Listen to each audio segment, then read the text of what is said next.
Bonjour, c'est Natacha de Ressens Couche. Aujourd'hui, je vais répondre à une question de Marion qui fait la chenille avec sa fille de 7 mois depuis la naissance. Et depuis quelque temps, donc avec son mari, ils sont très stressés.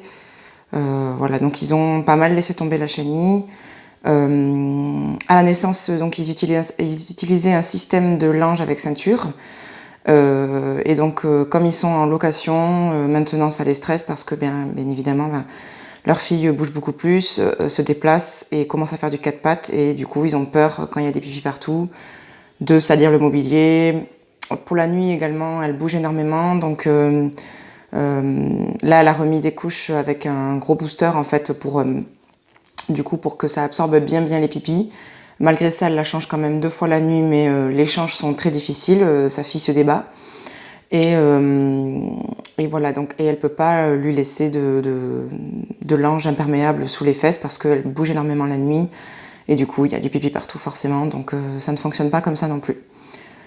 Donc elle demande quels seraient les systèmes qui pourraient l'aider pour passer ce cap-là parce qu'elle serait prête à recommencer une chenille partielle, essayer de la laisser plus fesses nues ou trouver un système qui lui correspondrait mieux pour tout ça. Donc déjà Marion, évidemment ça c'est quelque chose qui est compliqué de ne pas avoir envie de salir le mobilier, d'être stressée par rapport à tout ça. Donc déjà ce que je te propose c'est de faire le point soit dans ta tête, soit de le noter, tout ce qui te stresse sur une feuille déjà, pour que tu saches déjà vraiment ce qui te freine par rapport à tout ça. Même si tu as fait une question et là où tu as déjà pas mal écrit, j'imagine déjà tout ce que tu voulais nous dire, mais c'est bien quand même peut-être de refaire le point peut-être mentalement sur ce qui te bloque, sur ce qui te gêne, ce que tu voudrais aussi surtout, parce que ça tu n'en parles pas dans ta question, mais ce que tu voudrais c'est faire de la chenille sans couche, c'est faire une chenille partielle, c'est recommencer la chenille à temps complet, que ta fille ne soit pas dans ses excréments, qu'est-ce qui sont tes priorités pour toi dans la chenille.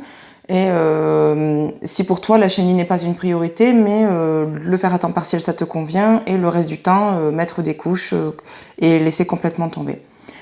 Ça serait bien que tu fasses déjà le point par rapport à tout ça, parce qu'on voit qu'il y a beaucoup de questionnements, que tu as des peurs par rapport à tout ça, et qu'il y a des choses qui te dérangent, et que tu es en conflit. Tu es en conflit par rapport au fait de pratiquer la chenille, parce que c'est ce que tu veux, à mon avis, vraiment.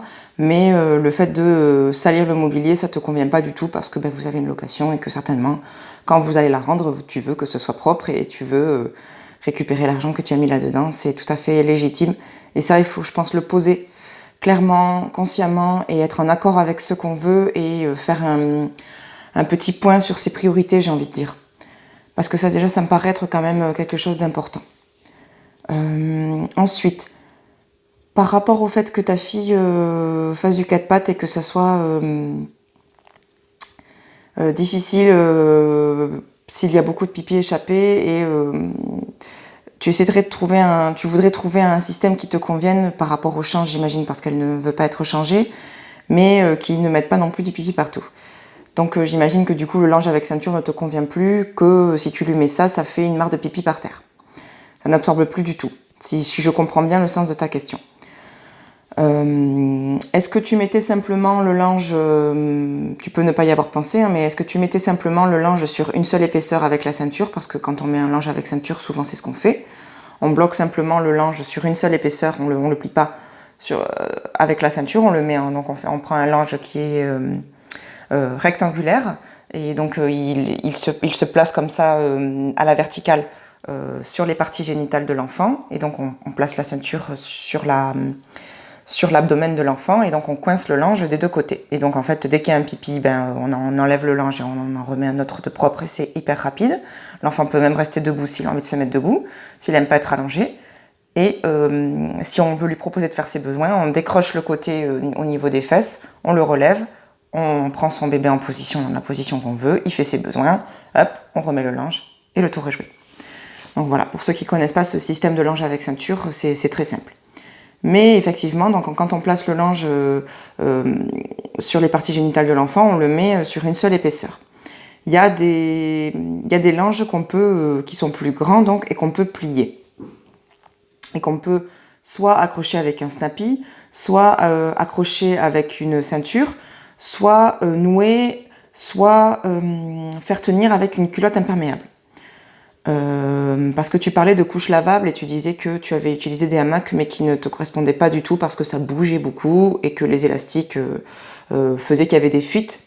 Je ne sais pas si tu dis qu'il y a des fuites ou si ça fait des marques sur les cuisses de ta fille. Bon, peut-être certainement un peu les deux et certainement que c'est un peu les deux qui te dérangent vu le prix de ces couches.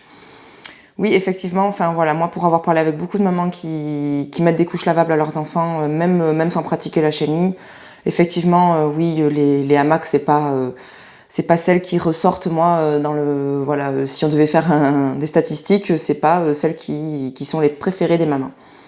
Parce que si on fait vraiment comment dire, le tableau des avantages et des inconvénients des hamacs, entre les avantages et les inconvénients, bah, finalement, quand on regarde le rapport entre tout ça, ça va plutôt vers le désavantage.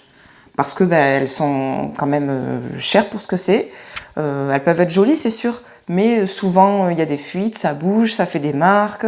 Les mamans ont du mal à trouver une couche qui soit vraiment adaptée à la morphologie de leur enfant. Et donc tout ça, par rapport au prix que ça coûte, il se trouve que en fait les hamacs ne sont finalement pas des couches qui sont si géniales que ça. Moi, j'ai pas utilisé de hamac, donc en fait là, je fais un peu le rapport de ce que j'ai entendu de manière générale sur les hamacs. Mais certainement beaucoup de mamans qui sont contentes des hamacs aussi, et celles-là n'en parlent pas en fait finalement, je pense. Donc je n'entends certainement parler que des personnes qui sont mécontentes des hamacs. Et comme je ne les ai pas utilisés et que je ne suis pas du tout pro en couche lavable, je peux pas critiquer finalement cette marque d'une manière générale. Mais je comprends en tout cas ton désarroi par rapport à ça. Voilà, je ne peux pas te donner de conseils par rapport à d'autres couches lavables qui seraient mieux ou plus adaptées pour toi parce que je ne suis pas du tout pro dans ce sujet. Ce que je peux te conseiller, c'est de contacter peut-être Tiny Macedo, qui est donc aussi consultante en hygiène naturelle comme moi, et qui est professionnelle des couches lavables, qui donne des ateliers aussi sur les couches lavables et comment pratiquer la chenille avec couches lavables de manière très précise. Elle donne des ateliers surtout sur ça. Donc je te laisserai le lien de son... non, elle n'a pas de site. Je te laisserai son pseudo dans la description de la vidéo, voilà, donc sa page professionnelle aussi sur Facebook, et tu pourras la contacter et peut-être lui poser toutes les questions que tu veux par rapport à ça. Elle pourra t'aiguiller du coup sur une couche lavable si tu veux vraiment rester sur ce système. Mais sinon, effectivement, tu peux donc plier un linge et mettre une culotte imperméable par-dessus, ce qui a aussi certains avantages et inconvénients. Voilà, ça absorbe à un certain point là aussi. Et est-ce que ça sera adapté à la morphologie de ta fille? Ça, il faut le tester et voir si ça te convient aussi. Mais sinon, comme tu parles de tout ça, j'imagine qu'en fait, elle fait des pipis qui sont assez conséquents du coup et qui du coup fuient. Peut-être mettre je pense qu'une culotte absorbante ne suffirait plus maintenant parce que c'est vrai que sur le site Ecopitchoun, il y a des culottes absorbantes qui sont super, mais si le pipi est trop conséquent, ça fait quand même une petite mare de pipi. Donc ça ne va pas. Tu pourrais mettre une culotte de propreté qui est donc comme une couche lavable mais qui est plus fine. Donc elle a quand même un voile en PUL qui est par-dessus, donc la culotte est imperméable. Donc ça retient un petit pipi, ça retiendra je pense un pipi quand même assez conséquent pour une enfant de 7 mois, je pense que ça peut quand même aller, mais ça ne retient par contre qu'un pipi. Ça ne retiendra pas, tu peux pas la laisser 3 heures dedans par contre. Donc si vraiment tu ne veux pas pratiquer la chenille à un moment donné, il faut que tu mettes une couche. Ce que je peux te conseiller, c'est si tu veux pratiquer la chenille et lui mettre un système absorbant et imperméable, ce soit une culotte de propreté. Du coup, il y a des culottes de propreté qui s'enfilent et il y en a qui ont des pressions sur le côté. Moi j'en connais avec, je crois qu'il y a que 2 pressions sur un côté et l'autre côté non, qui s'enfile par contre. Donc quand on a un enfant qui n'a pas très envie d'être allongé, ça peut être sympathique. Peut-être ta fille n'en est pas encore à se mettre debout, mais en tout cas ça va être quelque chose qui va être très facile et très rapide à enfiler. Donc du coup ça va pas être la grosse chamaillerie et ça, tu vas pas avoir besoin d'utiliser la force trop pour lui enfiler. Tu peux simplement lui dire tiens, je vais juste enfiler cette culotte et ça prendra 2 secondes si tu me laisses faire et Elle va se débattre peut-être au début, mais elle comprendra vite que ça sera très rapide en fait. Voilà. Donc ça peut être sympa à faire. Sinon, tu peux mettre des couches jetables pour la nuit, pour la nuit, comme tu parlais de couches lavables et tu me disais que tu mettais un gros booster et que ça ne te convenait pas spécialement. Pourquoi je te parle de couches jetables? Parce qu'en fait, il existe des couches jetables qui sont enfilables et qui, du coup, des couches culottes, du coup, et qui s'enlèvent très rapidement parce que les deux côtés se déchirent. Quand tu prends la couche comme ça, tu déchires les deux côtés et ça se déchire en un rien de temps, vraiment. Et donc, pour le change, c'est très pratique. Parce que ça a deux avantages, en fait, pour toi. C'est que ça absorbe, elle ne sera pas dans une mare de pipi, et ça s'enlève très rapidement. Ça, ce sont vraiment des avantages qui, pour moi, pour ton cas à toi, peuvent être vraiment adaptés. Et tu as des couches jetables qui sont écologiques. Alors là, c'est pareil, je ne connais pas les marques qui font des couches jetables écologiques et qui te correspondraient par rapport à tes standards et par rapport à ce qu'il y a, mais il en existe des écologiques.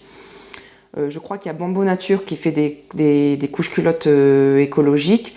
Il y a Love and Green, je crois.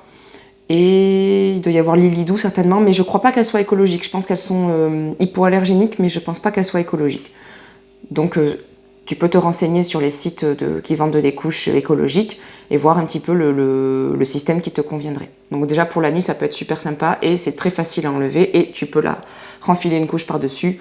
Et ce que je voulais te dire aussi par rapport au pipi, c'est que si elle n'a pas de rougeur et que la peau n'est pas vraiment mouillée, tu peux simplement juste essuyer avec un petit linge ou avec une petite lingette lavable ou avec un papier. C'est pas la peine de nettoyer la nuit parce que le pipi c'est pas sale et elle va pas avoir de rougeur spécifiquement par rapport à son pipi. Voilà, ce que je voulais te dire, c'est que s'il n'y a pas de caca dans la couche la nuit, fais au plus rapide et au plus simple et reste aussi bienveillante avec toi-même et avec tes capacités. Et pour la journée, fais comme tu le sens et reprends une HNI partielle si tu le désires, mais dès que tu sens que ça bloque trop, hop, tu reprends un peu de temps pour toi, faites quelque chose qui vous fait du bien à toutes les deux et qui vous fait du bien peut-être aussi à tous les trois en famille et restez cool et la HNI elle reviendra petit à petit. Restez bienveillant avec vous-même et tout reviendra en temps et en heure. Voilà Marion, j'espère que ces quelques conseils t'auront aidé. Si jamais tu veux bien me faire ton retour aussi sur tout ce que je t'ai proposé, ce qui a marché, ce qui n'a pas fonctionné du tout, n'hésite pas à le faire dans les commentaires sous cette vidéo. Voilà, je vous dis à tous à demain pour la suite de ce défi et je vous invite d'abord à vous abonner à la chaîne en cliquant sur la petite vignette. Au revoir!